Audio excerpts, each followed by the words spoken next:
Hi అందరికీ. ఏంటి వీడేదో బైక్లో వెళ్తున్నాడని చూస్తున్నారా? ఏం లేదండి, జిడి నెల్లూరులో చికెన్ పకోడా తిందామని వచ్చాను. ఇది ఎగ్జాక్ట్గా జిడి నెల్లూరులో పెట్రోల్ బంక్ ఆపోజిట్లోనే ఉంటుంది.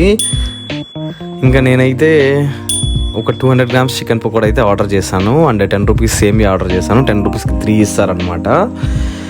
చాలా బాగుంటుంది. ఇక్కడ చూడండి బైక్స్ అయితే ఎన్ని ఉంటాయో, చాలా మంది ఉన్నారు. ఇక్కడ క్రౌడ్ ఎక్కువ ఉంటుంది ఎప్పుడు. బట్ నేనైతే 6 o'clock వచ్చాను, సో తక్కువ ఉన్నారు. మనం 7 o'clock 8 o'clock వచ్చారంటే చాలా ఉంటారు ఇక్కడ క్రౌడ్. ఇంకా చూసుకుంటే చికెన్ పకోడా చూడండి, నేను 200 grams తీసుకొని ఇంకా 3 సేమియా తీసుకున్నాను. సేమియా తీసుకొని దాంతో చికెన్ పెట్టి ఒక చిన్న ఆనియన్ ముక్క పెట్టి దాన్ని అలా నోట్లో పెట్టుకుంటే ఎలా ఉంది తెలుసా? స్వర్గంలో ఉన్నట్టుంది అసలు. చాలా బాగుంది. నచ్చితే సబ్స్క్రైబ్ చేసుకోండి అండ్ ఫాలో చేసుకోండి. Thank you, bye. సబ్స్క్రైబ్ చేసుకోండి అండ్ ఫాలో చేసుకోండి. Thank you, bye.